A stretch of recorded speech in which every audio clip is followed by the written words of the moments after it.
Tuscany has been at the centre of Italy's long and tumultuous history. But as Adam discovers, there is a city that has survived amongst all of the turmoil and change of the fleeting years. Adam has made his way to the city of Volterra.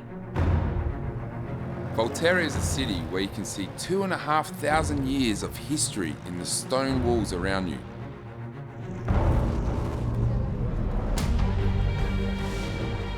Much is made of the constant influx of artisans attracted by the alabaster industry. But I want to discover the food of Volterra. Join me as I explore Volterra in my pasta pilgrimage.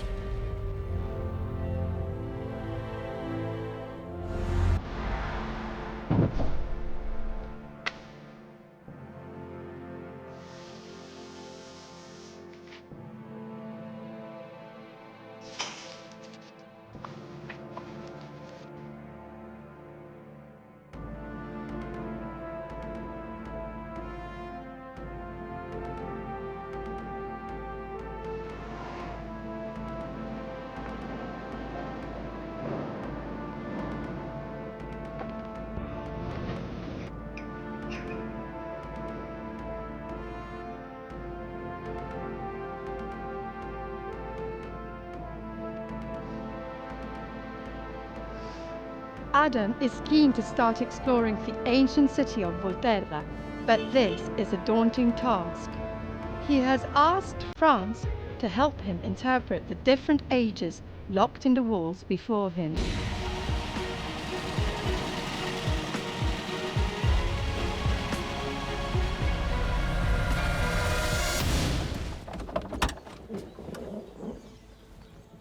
Wow, very impressive.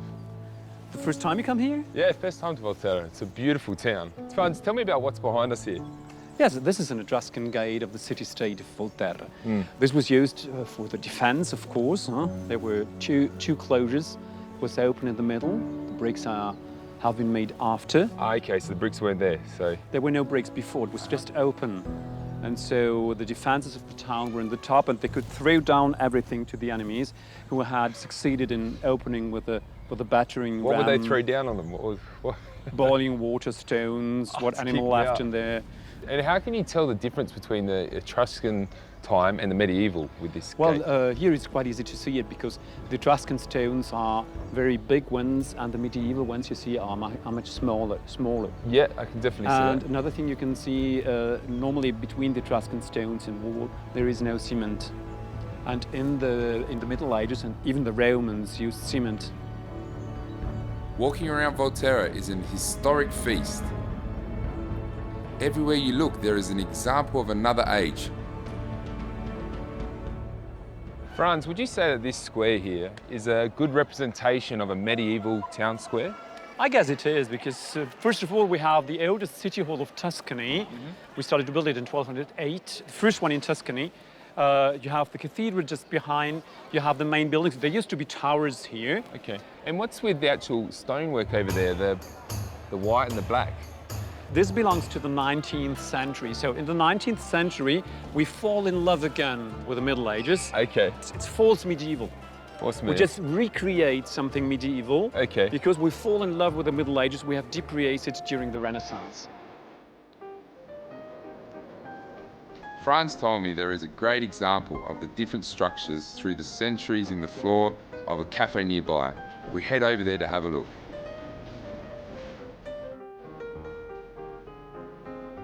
Italy in many places, in many towns, is a little bit like an onion. An onion? So you have an onion, you have different layers. So here, for instance, when you come in, you have immediately coming in, you have seen big stones, haven't you? True. Big stones, and this is an Etruscan city wall.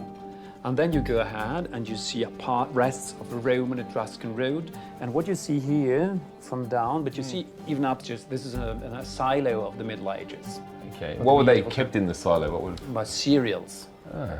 Cereals for the kitchen, for selling as well. Okay. Now, this is medieval, but already in the ancient time, the Etruscan town of Volterra, it was called Vellatri in Etruscan, sold cereals to Rome for the wars in Africa. As well as Volterra having many structures that demonstrate its rich history, it also has recipes. After the break, Adam learns about Carabaccia, the original French onion soup.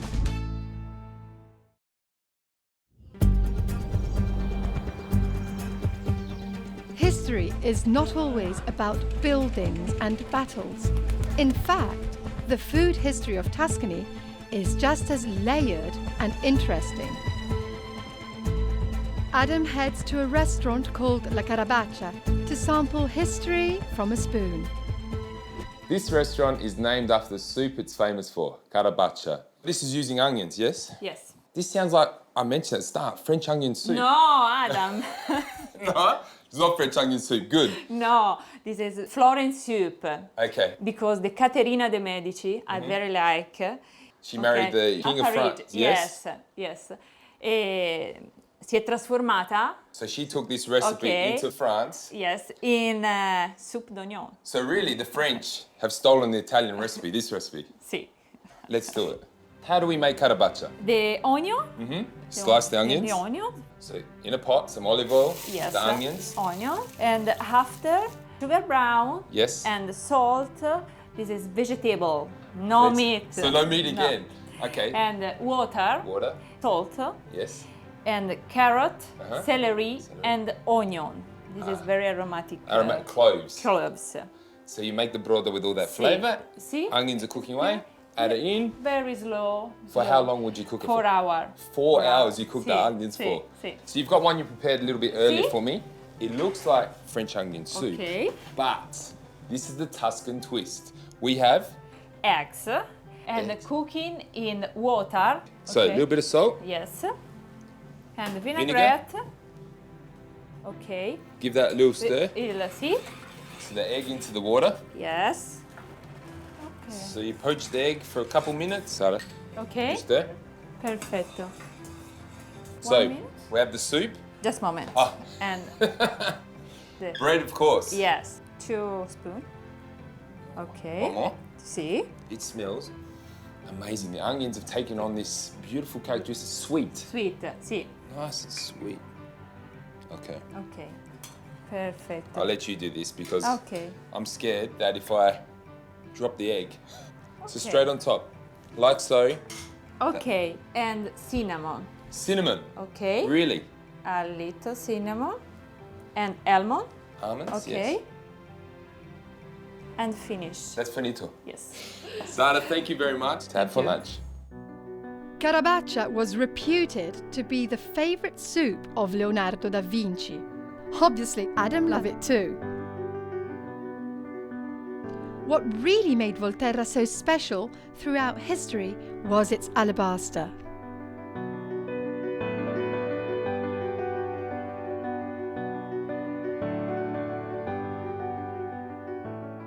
The alabaster stone is a very old stone. The Tuscan people used the stone about 2,000 years ago for preparing and working the cinerary yarn, which are more than 300 pieces in our Etruscan museum.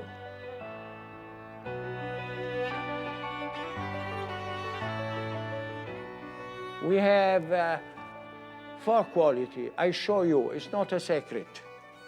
No secret. We have white translucent, white milk, gray and brown. The most expensive, the most appreciated is brown because it's difficult to find. Then also translucent is very important to find and is important for lighting. One piece, one small piece, no much value of stone, but much carved, much hand carved, the price go up. It is a question of quality of work. There are not many craftsmen now because many young people go to the university and they like to make other job. We have at the moment about 80 craftsmen, but many of these craftsmen are older than 50 years. But I suggest you to visit the Palazzo Viti, and they are very nice, big candle holder. I suggest you to go there.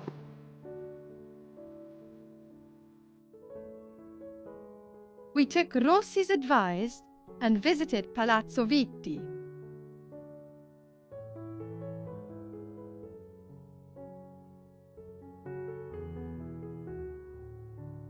After the break, we learned to cook the most iconic dish of Tuscany with a food artisan. Test. I taste it? Test you. I've been waiting, don't worry.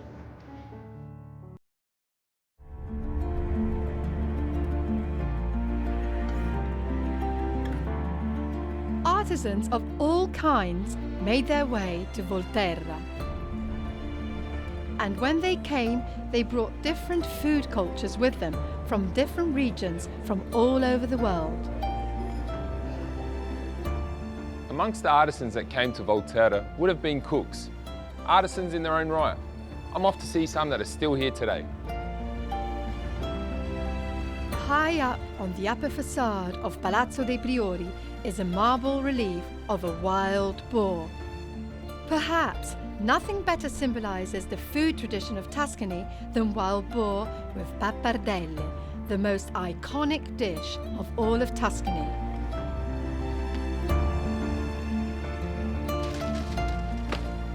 I'm here at Ristorante del Duca, where they hold cooking classes to teach people traditional Tuscan recipes. And I've always wanted to know how to make a fantastic wild boar ragu with pappardelle. I have chef and owner, Genuino, who's going to show me a traditional wild boar recipe. Ciao, Genuino. Ciao, Adam. How are you? Very good, Okay. very good. Thank you for having me in your kitchen.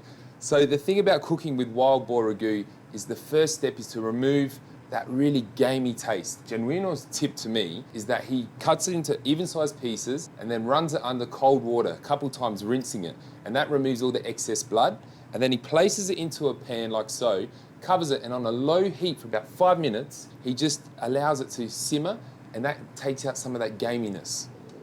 That's the wild boar there. So it's had its 5 minutes in the pan, it's been strained off any excess blood, salt into the pan, a good amount of salt. He's my type of chef, I love it. Oil, of course, tick, lots of oil. What I've noticed with a lot of Tuscan cooking is that they use the peperoncino, which is the chili, but it's dried. And they don't chop it up, they just literally tear it and place it into their dish. So he's browning off and sealing the meat in that beautiful olive oil, the chili, the bay leaf, until it turns nice and brown. Now this vino is your wine. My wine. It's my very good wine. Genuino's not only a chef, he produces wine as well. That rich red Tuscan wine into the pan with the boar. By the end, by the time that bottle's all in the pan, the actual boar is going to take on the colour of the red wine. Juniper berries. Okay. Okay, see. Oh, wow. So another 10 minutes, allowing it to stew and take on the flavour of the wine and the rosemary. And the beautiful boar becomes all tender and soft and flavoursome. And we end up 2.5 hours later. Look at this. Look, look, look. It's beautiful. It smells amazing and nice and tender. Look at that. It's just falling apart, the meat. Genuino's not using too much force with his knife. He's just softly chopping it up, breaking down all that beautiful boar meat. But it's important that you use the knife just to chop up the meat. It's not too fine and it's not too big. It's just right because you don't want to make it like a puree, so it's all soft and soggy on your pappardelle. So the next step, Genuino's chopped up all the meat. In another pan, he adds some olive oil, some rosemary, allows it to heat up and become nice and fragrant. Pours that into the meat in this pan, adds some stock just to make it nice and soft and wet. Not too wet, just enough to cling to the beautiful pappardelle ribbons. And then, now we need to cook our pasta. Cook See? pasta, yeah. So into the water, sale. Sì, sì, sale. Aha. Perfect. Perfecto. So we need to allow the pasta to cook for about 6 minutes. Genuino, let's check the pasta. Yeah. Buona? See. Okay.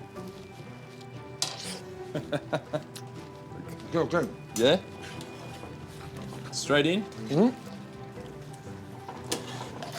Look at these beautiful pappardelle ribbons. What I love is that boar sauce or the ragu is just coating those ribbons perfectly. And to me, that's the perfect plate of pasta, where the sauce just coats the ribbons and you actually get to taste the pasta. It's so simple, smells amazing. Taste. I taste it? Taste you. I've been waiting, don't worry.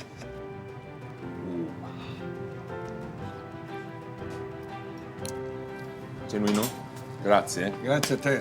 Grazie. That is the perfect plate of pasta. The pappardelle, the wild boar ragu.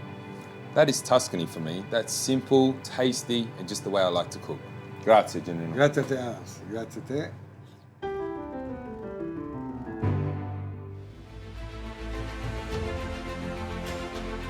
After the break, Adam makes something so elegant you could serve it at a dinner party.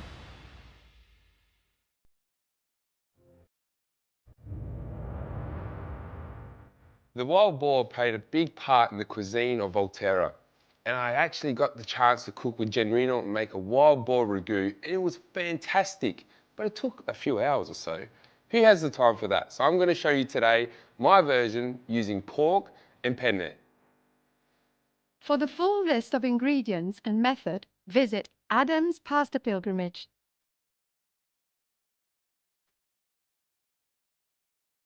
Start this recipe is put a splash of olive oil into the pan. Get our diced onion also into the pan, just sweating off, nice and easy. So a medium heat for this is perfect. Now, pancetta.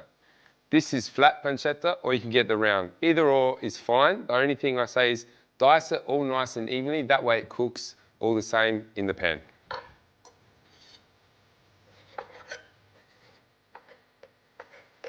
Next add to the pan is fennel seeds. Fennel and pork work so well together. Some basil. Normally I know I'd add my basil at the end, but in this ragu I want to add at the start, so allowing the flavour to go all the way through the sauce. Pancetta into the pan. You may be thinking this is a pork overload. We have pork mince, pancetta, which is pork, but the thing about the pancetta, obviously it's been cured with salt and sometimes lightly smoked. It's going to bring this beautiful smokiness to our dish. Now, our chili. These are wonderful hot, dried chilies. There's no need to cut these chilies with your knife. Just use the scissors like so. Allow that to sweat off for a minute or two. Pancetta's looking great. Now we need to add our pork mince. Just add little pieces of it just to help with the cooking time. The wild boar ragu that I cooked with Genuino took hours. So this one here, my version with pork, which should take about 20 minutes from start to finish. Okay. Using your spoon, breaking down all that wonderful pork mince. Make sure you brown off your pork mince really well. White wine in. What the white wine does, it picks up all those beautiful caramelization of the pork mince on the bottom of the pan. That way it comes and brings all our sauce together. Our wine has reduced by half. Time to add the passata. Now when adding your passata, don't add too much. You want your sauce to be nice and rich, not too tomatoey. And also the final product won't be this, over-sauced pasta, you know, too slodgy. And you just want the sauce to coat the pasta. And speaking about pasta, we need to get our penne into salted boiling water. In with our pasta. Give that a stir initially, making sure that the pasta all cooks nice and evenly.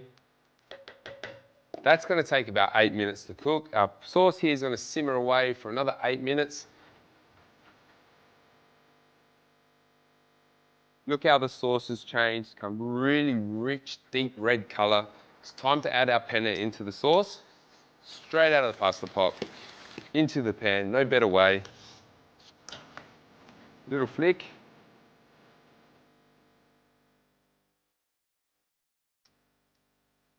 Now, typically I would finish my dish with a pecorino or parmesan over the top to enrichen my ragu and give it a flick.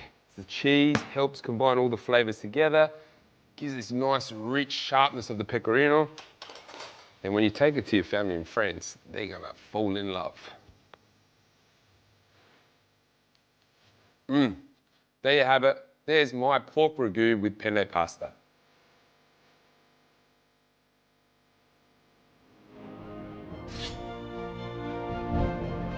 Volterra is a city that has thrived through the tumultuous history as a result of the success of its alabaster artisans. They use their skills to make something truly wonderful. I've also seen how this is reflected in the way Tuscans approach their food. There are not complex recipes, it's all about having the best quality ingredients and the skills to transform them into something special. In the next episode, Adam continues north to the city of Pistoia, near the northern border of Tuscany. Here Adam will discover beautiful pasta and the Tuscan maker of tools for the modern pasta artisans. For this episode's recipes, stories and more, visit Adam's Pasta Pilgrimage